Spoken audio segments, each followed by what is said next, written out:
Continue Jimmy Stein's world famous roster countdown. We're going to talk about numbers 92, 91, 88, and 87. We'll talk about all that and more on today's Locked On Bama.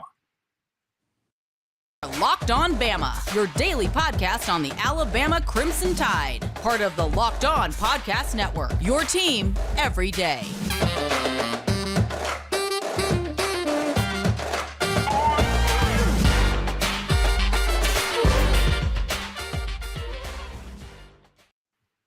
Hey, everybody, and welcome back into Locked On Bama. Luke Robinson, that's me. Jimmy Stein, that's him. Jimmy, how are you today? Yeah, I'm all right. For we're recording this on a Sunday. I don't know. I'm discombobulated today. I've been out of town. Not a lot of football news out there, and I don't know. I'm a little grumpy, frankly. Okay, well, good. That ought to really raise the spirits of our listeners today. Thanks, Jimmy. Hey, I'm gonna be no help in that regard today. Want to appreciate everybody for making us the first place you listen when it comes to Alabama podcast. And I do have a Kentucky Derby story that's going to wow you here in just a little bit. But right now, we're going to start again with Jimmy's world famous roster countdown. We're going to go with number 92, Justin Eboigbe. And, you know, I like this kid a lot. I'm hoping he takes a big step up this year. I feel like he can. I feel like he's much needed.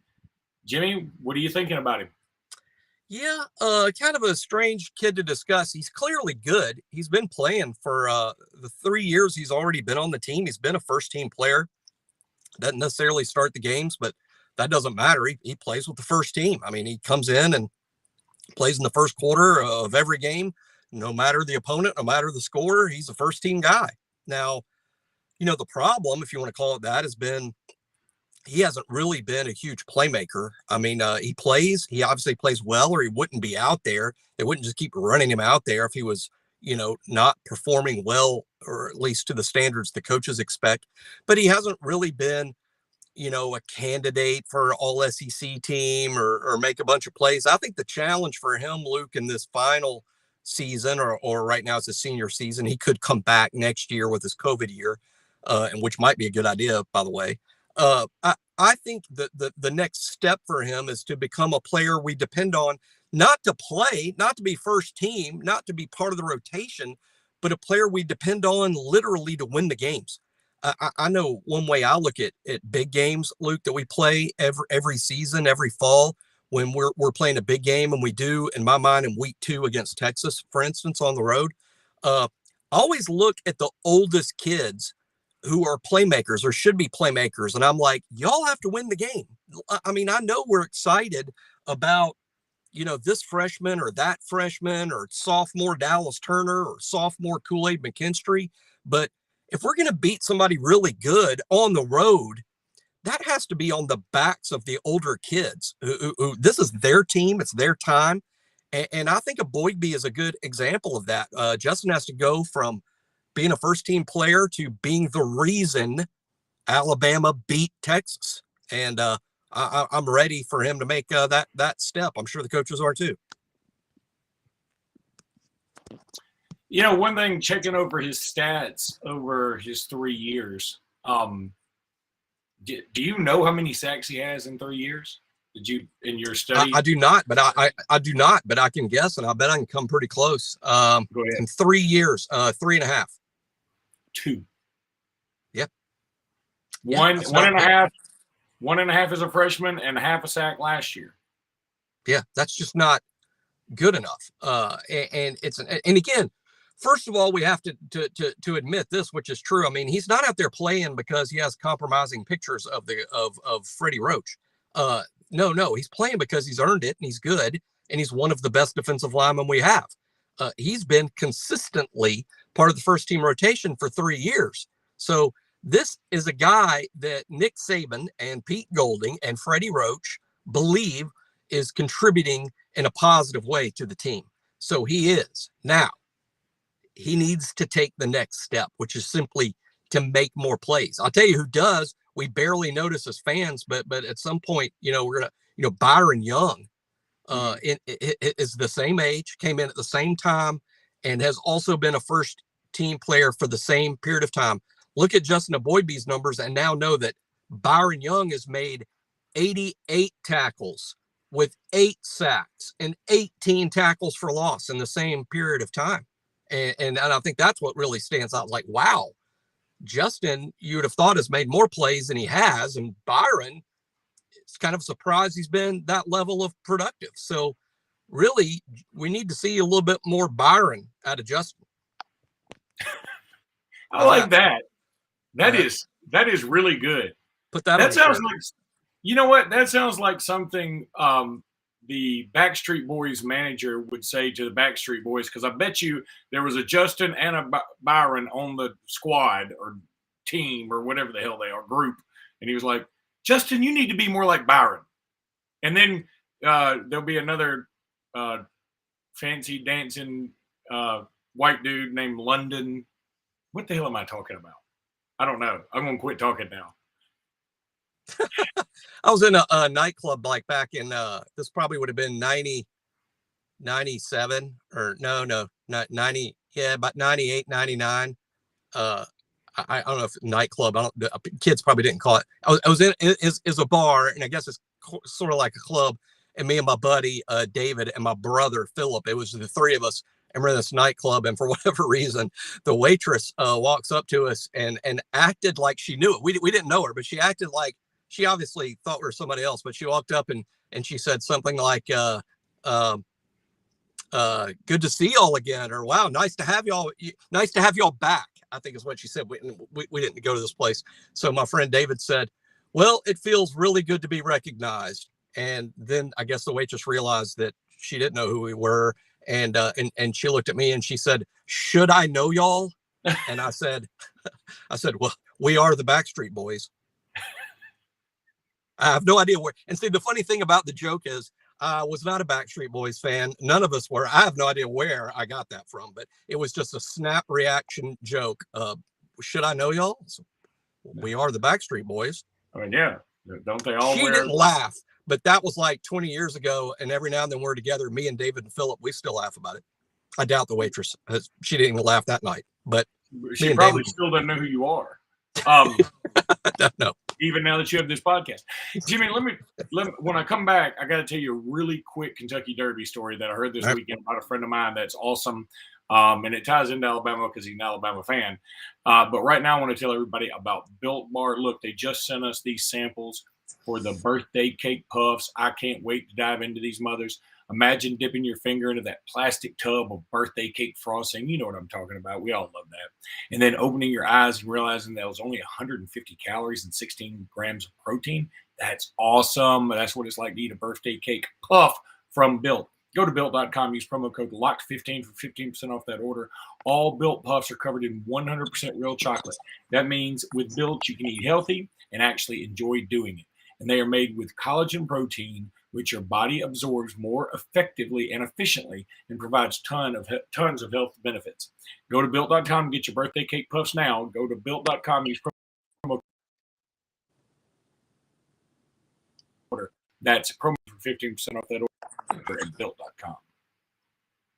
Notice, Kentucky Derby story. A buddy of mine got invited to the Kentucky Derby through a mutual friend, or at least he's an acquaintance of mine, friend of my buddy.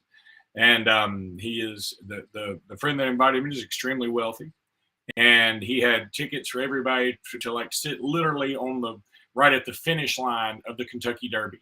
And it was just a thing. They all got to go in these special all access things. I mean, they could, my buddy said he could have patted Rich Strike on the butt if he'd wanted to. I mean, he could have ridden Rich Strike if he wanted to. But anyway, so my friend has 3 sons, and they're all, one of them's going to Bama next year. One of them's probably about 15. One of them's probably about 12, 13, 14, somewhere in there. And so he told his sons, because they were all jealous, he got to go to the Kentucky Derby. And he told them, hey, look, I'll put a $100 bet down on any horse you want to for each of you, since you don't get to go. And I'm getting to go, and I'm getting this, free trip, and it's going to be awesome. So the 2 of the boys, the older and the younger boy, researched it, looked it up, and they bet on the favorites. The middle kid said he wanted to bet on Ethereal, whatever it was. Well, that horse is the one that got scratched. So my friend called his middle son and said, look, that your horse got scratched. Who do you want? He said, well, just give me the one with the longest odds. I don't care. So my buddy said, you know what? I just about didn't bet on it because I was like, I'm just putting $100 up a horse's butt. I don't want to do that. I mean, I'm just blowing it. But he went to the counter and said, all right, I'm going to do it. And he put his $100 up there and said, give me $100 to win on the horse the longest odds. And the guy looked back and said, well, that's Rich Strike, and you're a dumb son of a bitch. He said the guy really called him that. So anyway, after the race was over, the guy that handled all, bringing everybody there, the really rich guy, I'm trying to not use names to protect the innocent and guilty. He said, I don't care who wins what. We're heading out because I don't want to get stuck in traffic. So my buddy really didn't even know who won the race. It was so bam, bam. Like everybody was just cheering. And he was like, okay, everybody was hustling out the door. So on his way out the hallway, he heard somebody say, I cannot believe the horse with the longest odds won. And he goes, oh my God, I think my son won. Well, immediately he called his son and said, he didn't even look at the ticket. It was still in his wallet or something. He didn't even know what the odds were. And he called his son, said, you won. His son immediately Googled the odds and said, Dad, you owe me $8,000 at 80 to 1. And he was like, oh my God. Well, he couldn't even cash the ticket because the guy said, we got to go. I don't care. Nobody's cashing any tickets. I'll cash it later. So he wasn't able to cash the ticket. He's going to let that guy's wife cash it this weekend because they're closed all week. And meanwhile, his son, who goes to a boarding school, keeps calling his dad.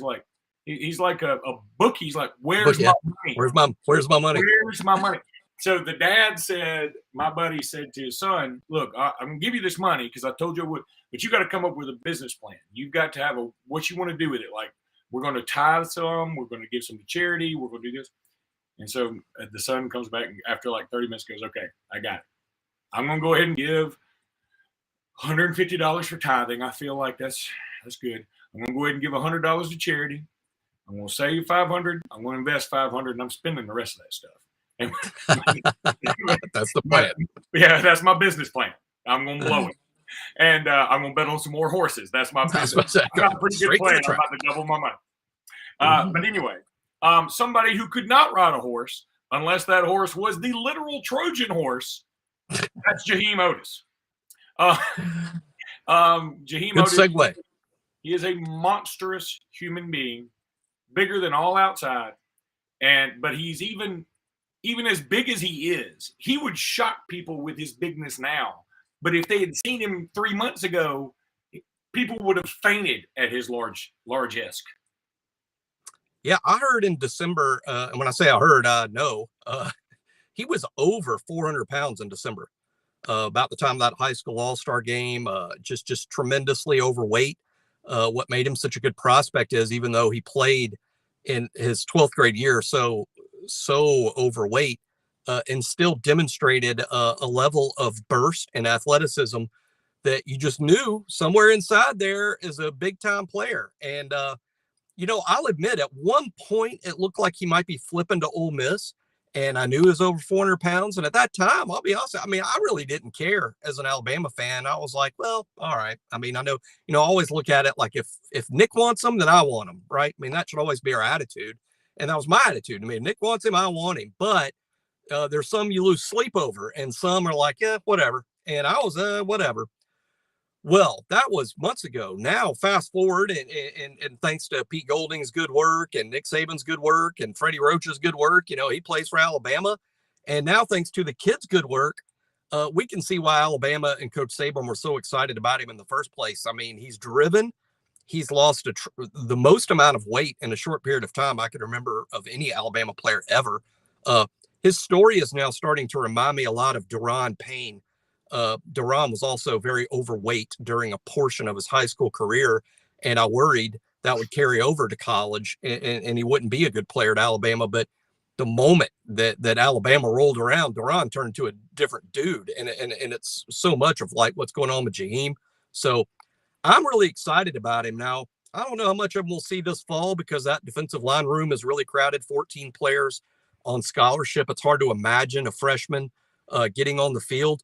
But he is uniquely suited to play in the goal line package. So maybe we do see him this fall situationally, which would also be a good reward to him for his hard work. So I won't be surprised if that's the case.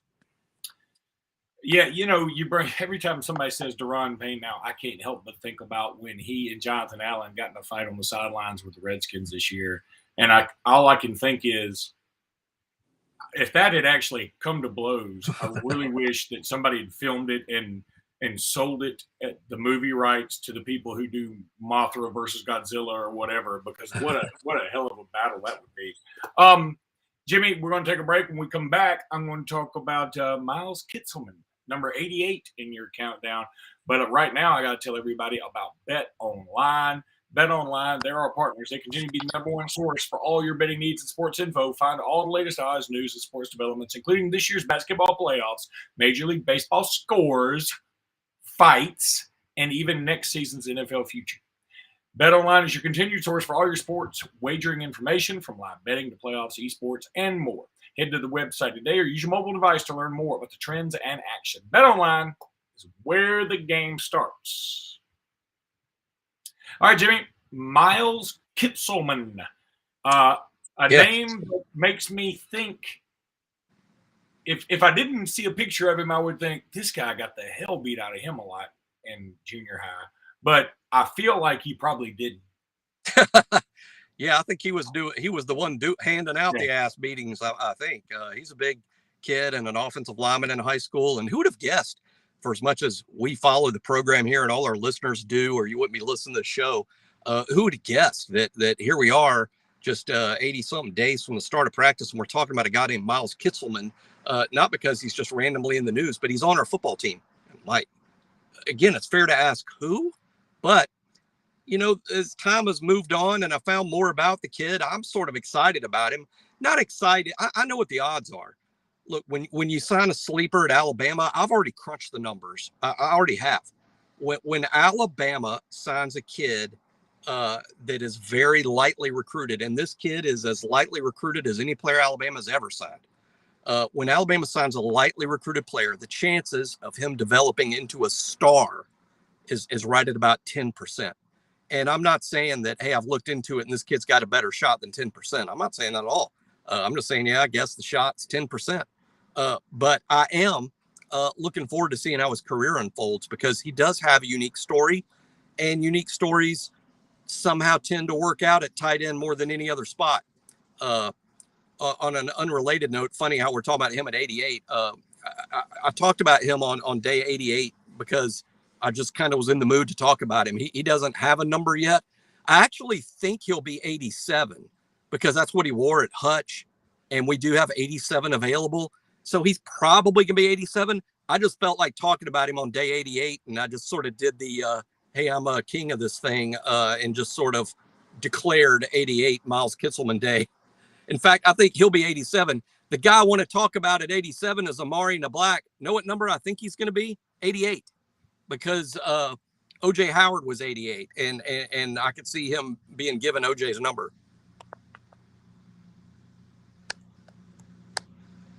Interesting. Now Black for the next podcast, but I do have an interesting question for you. Sure. Who was the non-O.J. Howard 88 receiver, tight end, anything that you remember? If we did a number association with a memory, and you said, okay, hey, who's number 37? I'm saying Sean Alexander. The new crop may say, I don't know, wasn't Levi Wallace 37 or right. Robert Lester? Robert Lester. Now, but if I say 88, I don't even think O.J. Howard initially. You know who I think of? Marco Battle. I was just about to say Marco Battle was 88.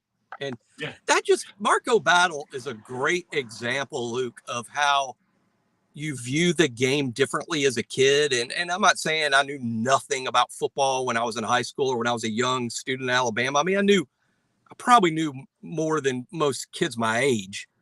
But my point is, if you asked me when I was 19 or 20 years old, was Marco Battle really good? I would have gone like, oh, Marco Battle's awesome, because he was a starter and he was number 88 on the football team, and he was out there running around with the first team. But when you look back on it and you see, well, really the awesome wide receivers are guys like Ruggs and Devontae Smith and Judy and Julio.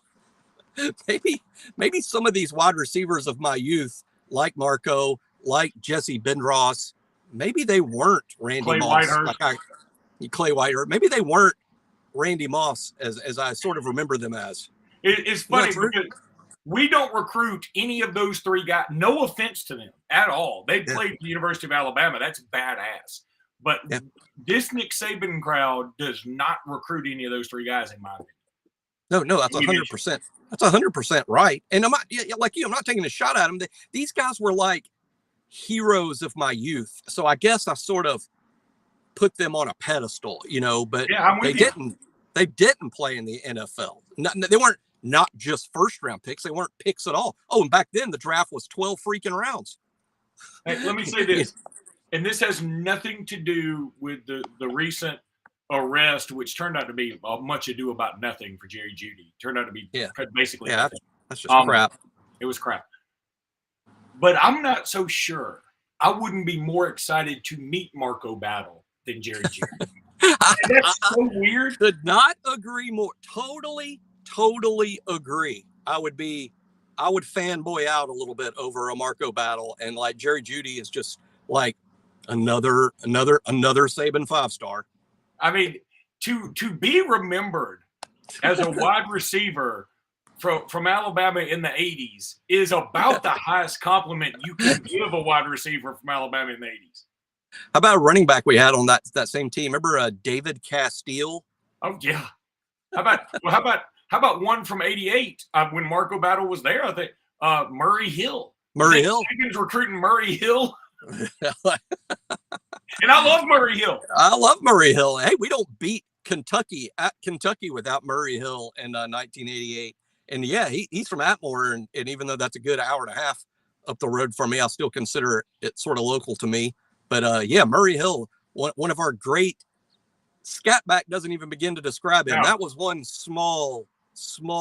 David Palmer says Murray Hill was small. Yeah. If you had a team of Scatbacks, he would be the Scatback on that team. Okay. All right. Jimmy, that's going to do it for the day's episode. Thanks, everybody, for listening. We really appreciate you guys so much. Please do convince your family members and acquaintances and even enemies to subscribe to our podcast. We would appreciate that very much. So until next time, roll tide, everybody.